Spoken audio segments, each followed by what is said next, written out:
The sweetie.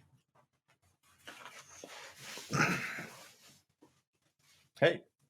You're going to ask her something. Oh, Molly. Hey, what's going down?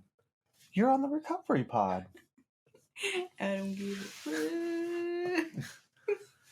fuck. All right, so I got a question for you. What? What is emotional porn? It is. So, like, you know how some people like to watch porn because they really like it and they get feelings from it and what kind of feelings? In my pants. But no. So, it all started with me talking about what kind of movies and shows I liked. And I figured out I like the kind that really, really, like, make me feel a lot. Like, they really spark up my emotions, like, high levels, like, and, like, just super intense. So, like, stuff like Law and Order, where it's, like, super emotional. So, it's kind of like I'm watching something that I guess, like, triggers my emotions. So it's like emotional porn. Like, when you watch porn, it triggers your sexual things. Genitalia. Yeah. That's why people are so into, like, this, like, mindless entertainment television, or, you know, there was a while there where I was like, why am I so into these stupid ass shows? You know, the ones where just people are toxic and they're fighting and they're just acting stupid and wild, like Jersey Shore or Kim Kardashian or the Kardashian. Yeah, just things like that. Like, it's cool to, like, it's entertaining, you know, but it also kind of provokes, like, emotional responses. And I don't remember where we got that term from, if it's something we came up with or we heard. No, we came up with that. But that kind of hit me where it was like, all right, so emotional porn. Like, I feel like music. Oh, yeah. You're kind of a porn addict when it comes to music. Not gonna lie. Music porn. I'm like music anti-porn addict. You know what I mean? Like, yeah. like I can vibe to NF. Oh, we lost our guest. I can, like, totally vibe to NF when I'm, like, in a good mood. I can listen to his most depressing and sappy songs and just not feel phased, almost feel like better. You know what I mean? Not like, oh, he feels like shit and I feel better, but kind of like I feel related to, but it doesn't spark the emotion in me. I'm not seeking to amplify that deep, dark emotion. So when I'm not feeling it, I can listen to it. But, like, when I am feeling down, I don't like listening to it because it's emotional porn. It gives me sad boners. So you're trying to almost escape those emotions? No, I don't think so. You know, I'm not trying. Okay, so you're saying, like, when I'm feeling sad, I don't listen to them because I'm trying to escape those feelings. So, like, for me, I'm just not trying to pick at the scab. You know what I mean? Like, I'm not already feeling a way, like, all right, I feel down and depressed. I'm going to listen to this down and depressed song to feel more down and depressed. You know what I mean? Like, going through a breakup, I'm not going to play the breakup playlist and just be like, yes, tearing at my heart and just, like, digging it. But I can listen to those things from, like, a clear-headed standpoint and appreciate them because of the content without being emotionally invested into it, if that makes sense. So you appreciate the content more than anything? I do. But to stay with the emotional porn topic, like, you kind of do what I'm saying I don't do. Because we're opposites. I pick at the scab so fucking bad with, like, everything. I don't know what it is. It's like, it's your emotional porn addiction. I guess. It's like I feel something and I want to just feel it deeper and deeper and deeper. Deeper. Oh my God, say the crying stuff.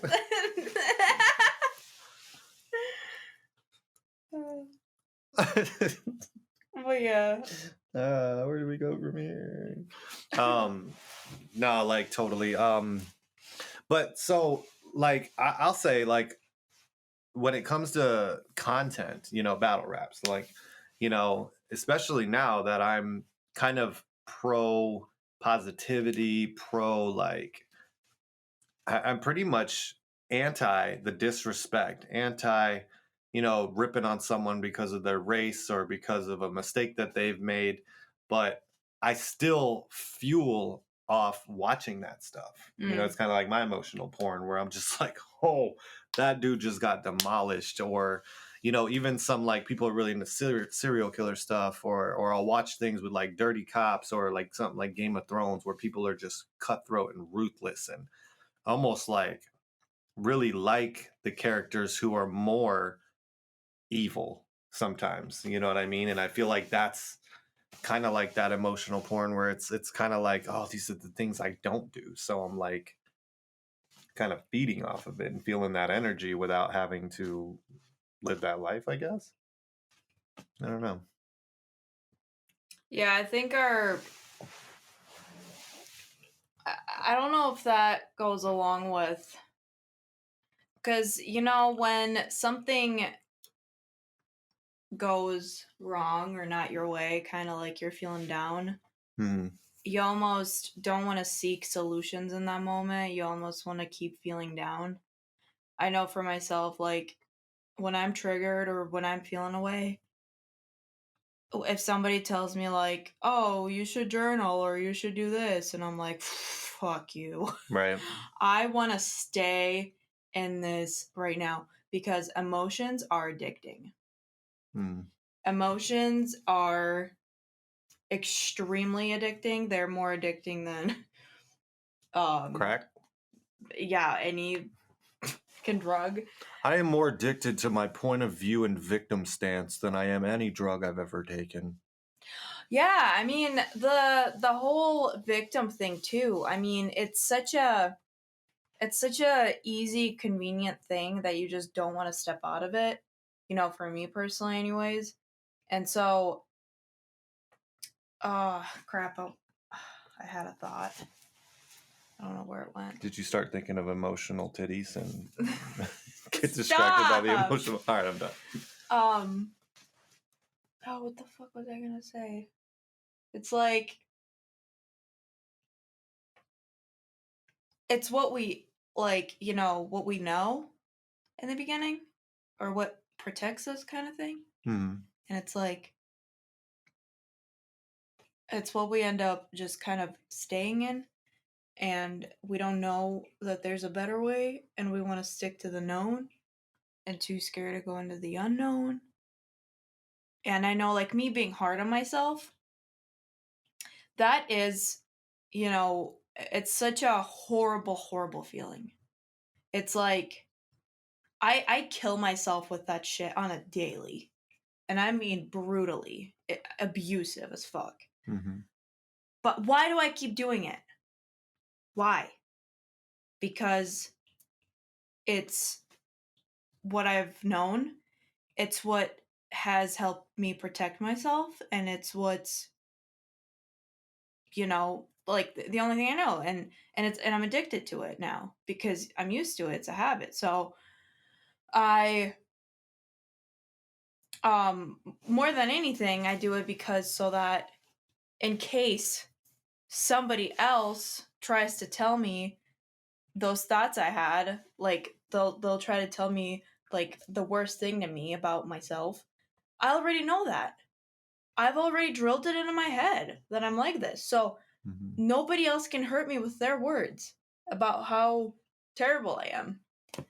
And I know this now logically, but it's so engraved into my brain that it's the only way I knew how to protect myself back then, because just going about my day, living my life, being myself, and then all of a sudden getting screamed at for it, how was I supposed to deal with that? Now I understand that that's their problem that they're doing this to me, but then I didn't understand that. So stuff like that. Yeah, I feel like people with the whole victim thing, like I mean, how many people and how many times I know I've done it where something bad happens, someone like does you dirty, treats you wrong, you break up with someone, and you're running around telling the story to everybody. You know what I mean? You're kind of just digging at the wound, like, oh yeah, you'll never believe what so and so did to me. What an asshole, blah blah blah. Or, I can't believe my boss, he's such this and that. These people I work with, like, I'm victim to it too. Well, I'm like a culprit of it, not the victim to it, but like I try not to do it these days, and I can tell when I have the impulse to do it, and it really, I can also tell I don't feel better. You know what I mean? Like maybe with things like my mom, like, oh, what's going on, or whatever. It's like I'll sit on it for a minute, then I kind of like, I look at it kind of like an information relay as to not shut people out, but I can tell when I am going out of my way to kind of refuel my opinion about someone who pissed me off or did me wrong. It's kind of that same feeling where I want to feel right again. I want to feel like you're wrong again. I want to feel entitled again. I want to feel like the victim again. Like, it may not, I may not like the way it feels, but it's something and it's strong. You know what I mean? So yeah, I feel like I really used to dig deep, like into the scars and the scabs, like feeling, especially, pre-recovery. Cause man, I'd stay in my like victim mindset. I would stay with my resentments. I'd stay just digging, like retelling the same old tired ass stories like over and over again, just writing more songs about being misunderstood and lonely and broken, and not even from a stance of like, this is where I'm at, like get out, just fucking whining, you know what I mean? Like, um but yeah, it's something I didn't even realize I was doing, or maybe something I saw a lot of people doing that I didn't know was ineffective. But I do try not to dig it too deep. Every now and then I'll give into a little emotional porn and be like, all right, I'm feeling away, like let me throw this song on and just, you know what I mean, like kind of amplify it a little bit. But I'm kind of in touch. I've always been in touch with my feelings, but I feel like I'm more in touch now with my intentions and how they play into my feelings. So when I do shit like that, when I run and gossip, when I start, amplifying negative emotions, I realize what I'm doing. You know what I mean? And I'm like, it is what you want to do, go ahead, but it's not going to do anything for you. So I can stop after a short little run these days. Yeah, I'm getting better at that. Like I can usually stop myself, but there's just some things that I have a really hard time with, and I don't know, progress not perfection, right? But as far as the whole victim thing though, people really forget that they have a choice. And you can either sit there and play the victim with everything, or I mean, that's what I've learned. Like, I can sit here and complain about my job and this and that, but it's like I can just go get a new one. I can sit there and complain about so many things. And if I just keep getting new things and realizing I'm still complaining, then just get a new self. Where you guys got any of those selfs in aisle 5 on sale still? Elves on the selfs. I was coming to get one of those selfs I heard about here. Walmart, are you all sold out? What I'm trying to say is a new you, like change. I just had to do it. I know. No, I used to do this thing with someone where, like, if one of us got to complaining a little too much, it's like, is there anything you can do about it? You know what I mean? Like, is there something you can do about it right now? Or is there something you're planning to do about it? And if the answer was no, then it's like, well, shut the fuck up. You know what I mean? Like, just, and that helps, not only to like That's what I try to tell myself. It's like, all right, if I'm going to sit here and complain about it, I'm going to put effort and thought into changing the things I can. If I can't change anything, like I can still feel bad about it, but I'm not going to continue going on and on about it. Like there's no point. Every now and then we need to be heard. Every now and then we need to vent. We need to get it out. I think it's important to find people you can do that with. One, who aren't going to co-sign your shit, but also two, may not hit you with suggestion after suggestion, because I was that person where it's just like, if you're coming at me venting, I give you no room for pity parties. I'm going to hold up the mirror. I'm going to tell you what I would do or what you should do or the things you're doing wrong in the situation. And that's not always right either, because sometimes people do need space to vent and to feel like a victim for a minute. Like my old recovery coach would just say, get out of my high chair, or you've got 10 minutes, or you've got the day to feel sorry about yourself. Then I need you to like put your big boy pants on and get to it. And that's cool, because then you're giving yourself time and space to say, okay, this sucks.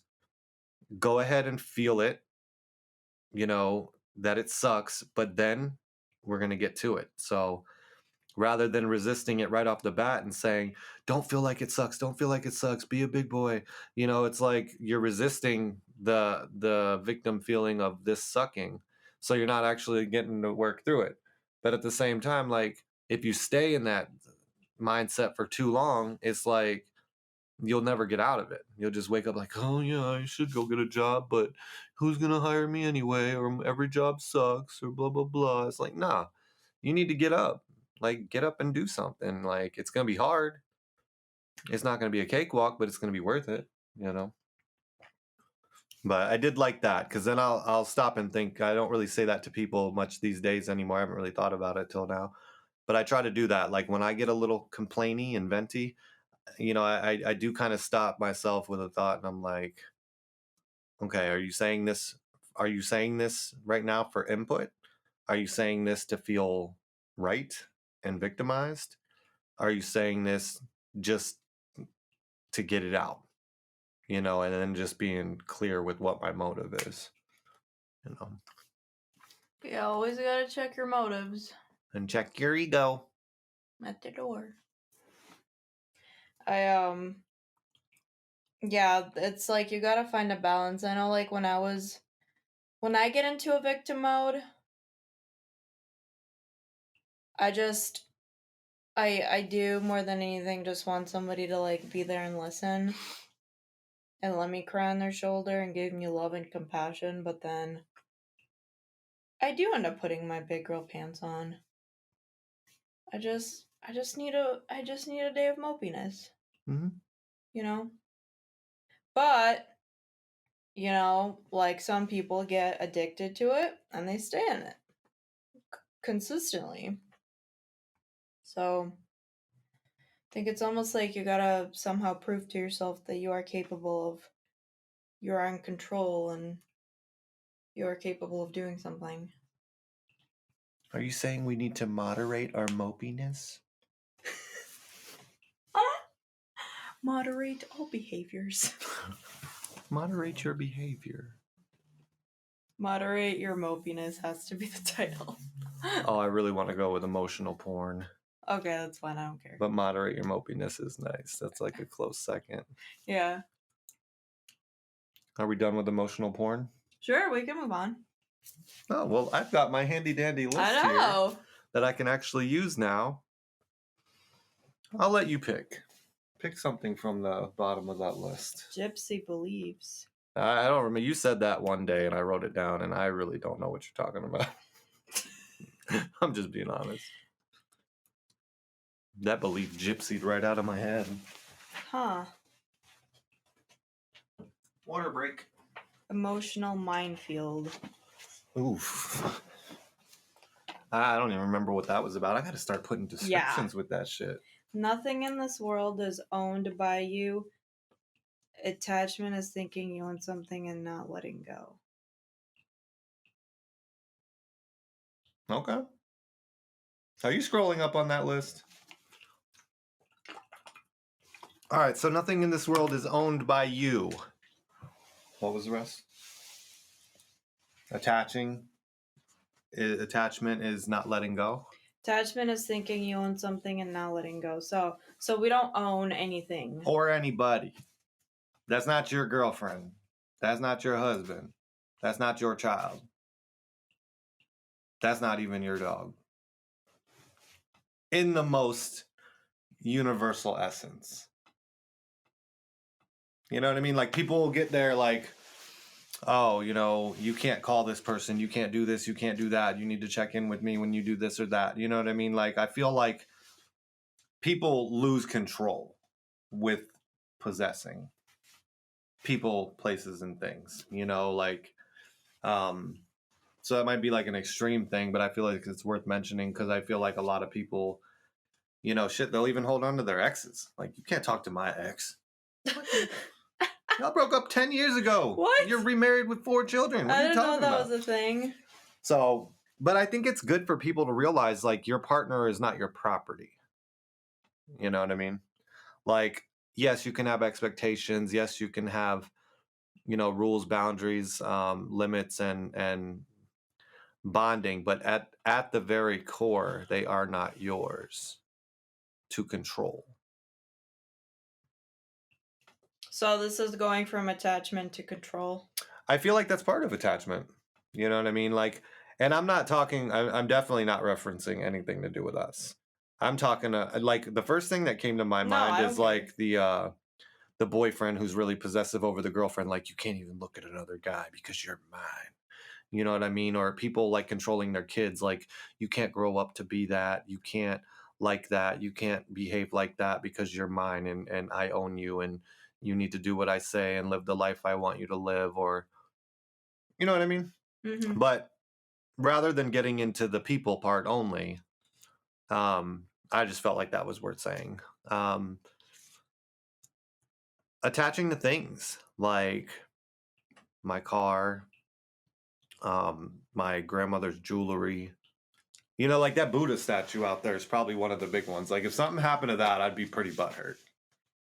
But at the end of the day, it is just a thing. You know what I mean? It means something to me. I remember seeing it the whole time, you know, growing up. I remember seeing it as a child, and it's kind of cool that I ended up with it. But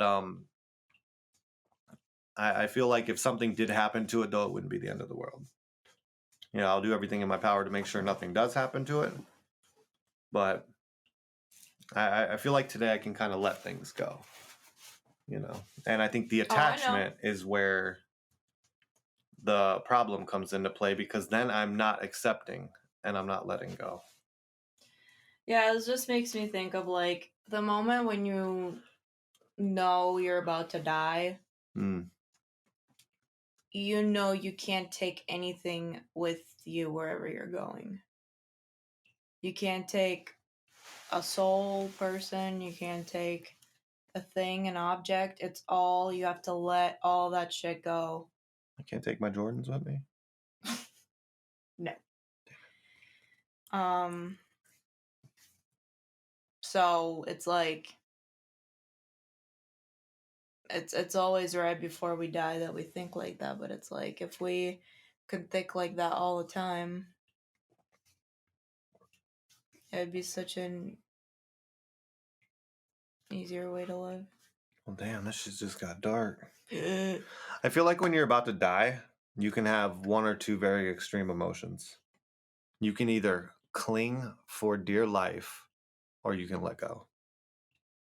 I think that is the ultimate, like, let go. You know what I mean? Where I've never got that close to death, but I can imagine it would be this like, oh my God, I'm not done yet. I've got so much I wanted to do, or, you know, so many people left behind. I'm letting go of legit every part of control. Like, everything I've tried to control in this life, I now am about to lose. Or just like, you know what? This is not what I would have preferred, but I accept. Well, when I don't know if it was a close to death experience or what, but I was having a severe panic attack where I feel like I'm about to die, and it was so severe that I thought I was literally going right now, like here and now. Mm-hmm. And my thing is, I was being driven to the hospital, and I was looking out the window, we're passing Lake Superior and Marquette, and I look over and I'm just sitting here all like shaky, and I'm like, and all of a sudden I'm like, dude, this is the most beautiful thing I've ever seen. Everything was just so beautiful. And I'm like, I don't want to leave this. I don't want to leave this. It's so beautiful. How many drugs were you on? Fucking DMT got me. It got me. Might have had a little to do with that. But no, it just, I know that was a panic attack that made me, push me to feel like I'm dying. So, what was I gonna say? And attachment, it is control. Like, I like that we talked about that, because I didn't think of it like that. People that have attachment issues have control issues. Like me. And my mom. And my grandma. And it's just not being able to appreciate the thing that is. Right. For what it is. Well, I remember when I had really bad attachment issues, like attached to outcomes, attached to people, attached to just things being just so. Like, I was constantly in a state of like discontent. Nothing was ever good enough. Even if everything was going right, it could go better. You know what I mean? Like, horrible. It was like just a nonstop effort to keep up with. And the thing is, like, I wasn't aware of the attachment. Like, I never really knew what attachment was. I never like knew there was a thing as non-attachment. I never really knew about letting, like, people would say things like, oh, just let it go. And it's probably how people react when I talk to them about it, like at work and stuff, because they're just like, what are you talking about? Like, let go. Like, no, that's not how you live life. You got to grab it by the horns. You got to take all you can get. You got to make shit happen. And it's like, to a degree, sure. You know what I mean? But farthest thing from my mind, like zero acceptance, zero like letting go. No, things can't just be. And it was like all the things I was stuck on, pretty much just complaining about, because I didn't really put in a lot of effort to make things more the way I wanted them. I just kind of like kicked and screamed that they should be that way. You know what I mean? Like, and if I could learn to let go of some things and then put all that energy I spent worrying about those into actually changing some other things, I probably would have been all right. But yeah, I think most of it comes from like unconsciousness and just lack of awareness, not even just like presence awareness, but like awareness of attachment, and letting go. And it really takes not non-attachment or learning to let go to see the benefits of it. Like, I can't just explain it to you.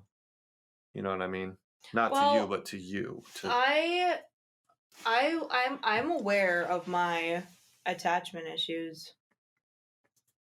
But it's like, in the moment, it's like, all that goes out the window. It's like, how do you remind yourself? Or it's like, I know, but it's like, I can't help it. It's like, I want to cling. Right. Because I'm just stuck on the idea of it needing to be a certain way.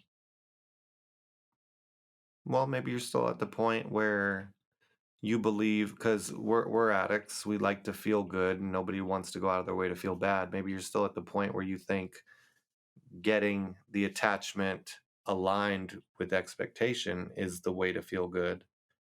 Not quite yet letting go is the way to feel good. You know what I mean? I'm getting there. I know exactly what you're saying, and I'm like literally tipping over to the other, like with some things, like it depends on what it is. With everything in my life except for people, like relationships, Also, everything with me, I can let go. But when it comes to, yeah, like the relationship is the most is my the department of myself that is like still needs a lot of healing.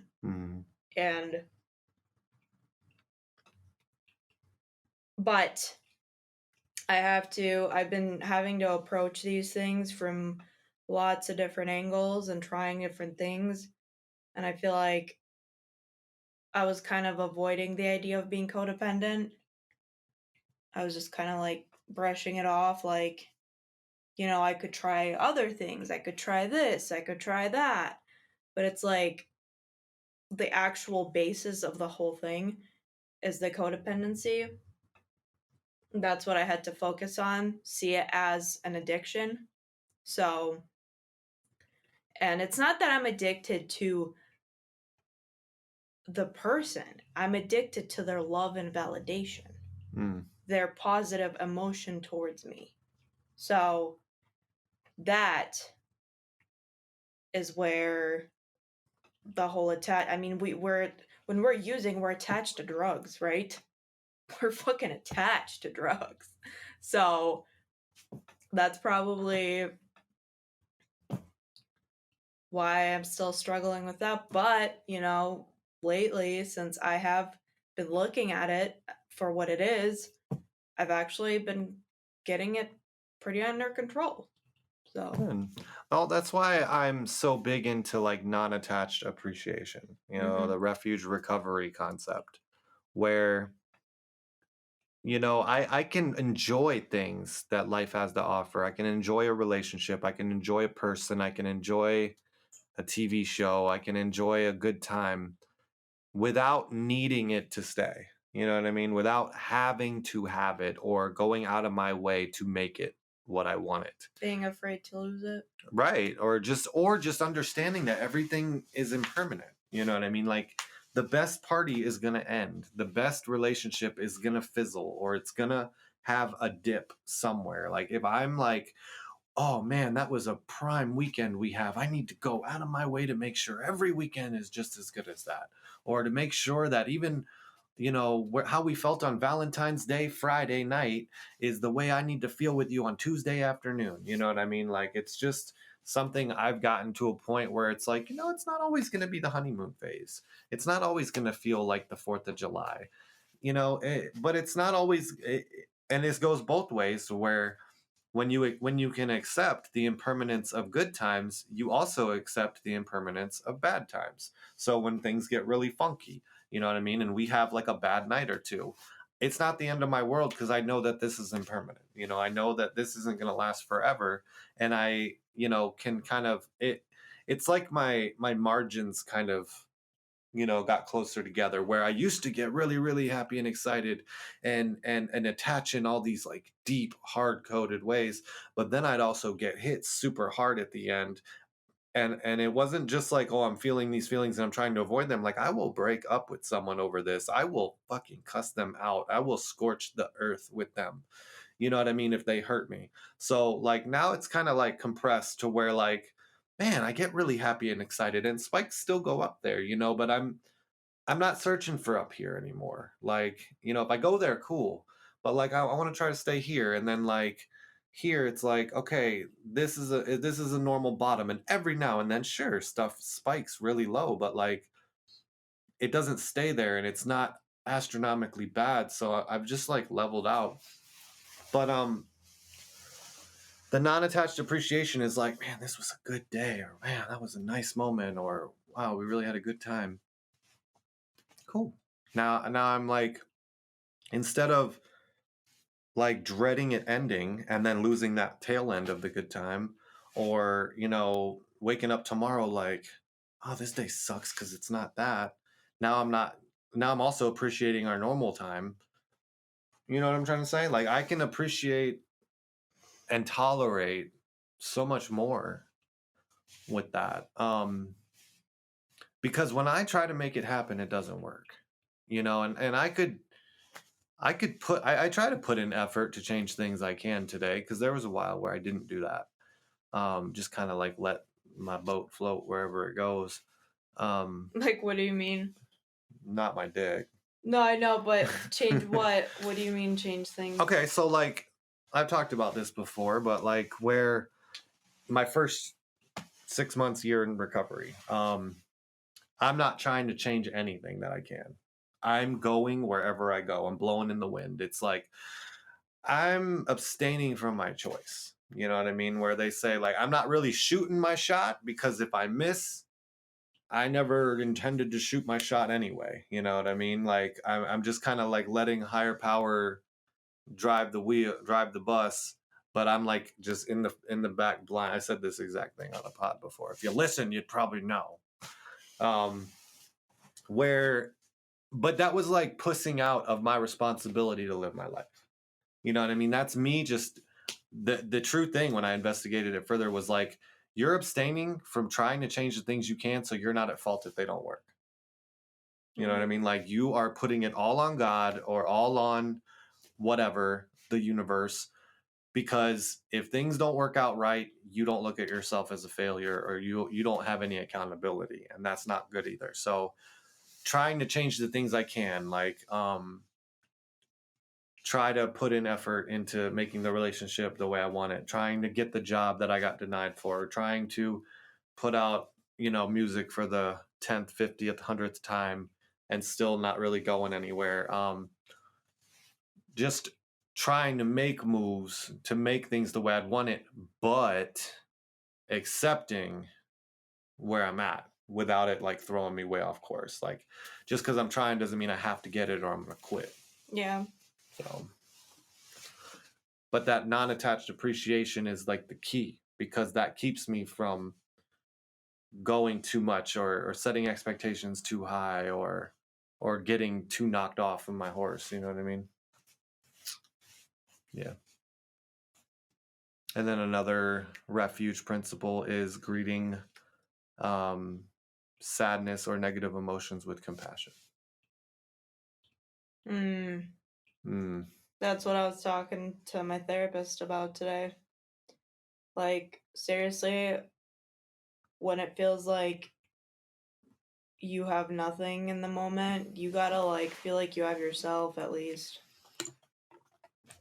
So when one thing, it's like when you're going through something and it feels like shit, it's like you don't want to kick yourself while you're down even more.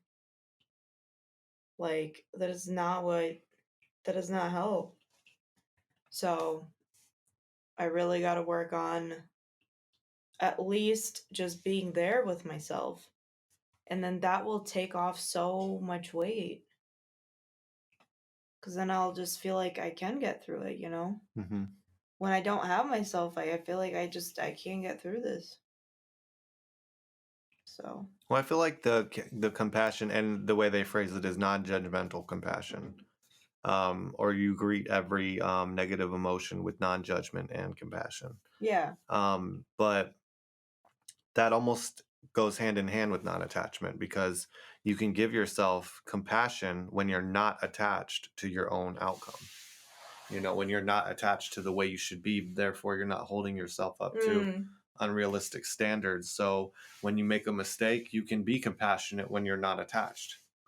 You know what I mean? And it's a really hard concept to grasp. So earlier when we were talking about the death thing, like letting go or clinging for dear life, to me, that's the same shit. Like, it's ego death. You know what I mean? It's like controlled death, where, every time I tried to get sober before, I clung for dear life. Like, I clung on to my beliefs. I clung on to my resentments. I clung on to the way I think things should be. Still putting in minimal effort and just barking that things should be the way I think they should be, which is hilarious thinking back. Like, it's mind blowing how like ignorant that is to think anyway. And it goes from just clinging, like, no, I get it. You guys are telling me to let go. You're telling me higher power. You're telling me to look in them. You're telling me all the things that are scary as fuck, because they're everything against every impulse I have. To you just want me to fucking jump off the cliff. Like I'm hanging on the edge and you're just saying, let go, you'll be fine. And it's like, no, like all I see is a drop. And you'd be like, it's a cool waterfall down there. There's a huge net. It's going to be the greatest thing. You'll land on this cloud and you're all going to join us down here. And it's like, fuck no. You know what I mean? Like I'm holding on, like clawing at my fingers and scratching and dying. You know what I mean? And it's like, I think for me, like letting go was the same thing where like, you know what? Fuck it. Like, what do I have to lose at this point? I hit that point. And then once I let go, it was like, damn, this is so much easier. And then, that I'm kind of glad I started the way I did, where it was like, I let go of everything and just blew in the wind, because I truly let go of everything. You know what I mean? If I would have like let go of these things, but not all these things, and still tried to control a whole bunch of parts of my life, maybe it would have been harder for me to inch my way away from control. But I just was like, fuck it. Hands off the wheel. Wherever I go, that's where I go. It's meant to be. And then I'd start picking up pieces of control back. Well, maybe I'll try to get that manager job. Okay, maybe I'll try to talk to this person and get them to see my side. Okay, like maybe I'll put up some boundaries, and all that shit came with time. At first, I was pretty wavery still, kind of had to find my own balance. But yeah, it was a little tangent. Like one of them times where I just like zone out the window and share at a meeting where I'm just like, it's a good feeling. Yeah, I don't know what else to say. You could always say, hey. Hey. What's going down? Oh, what are the other topics? You want to keep going? Oh, I don't care. You want to keep going? If there's anything else interesting. Not really. No, there's a lot of things, but I think we're good. Okay. Are we good? Yes.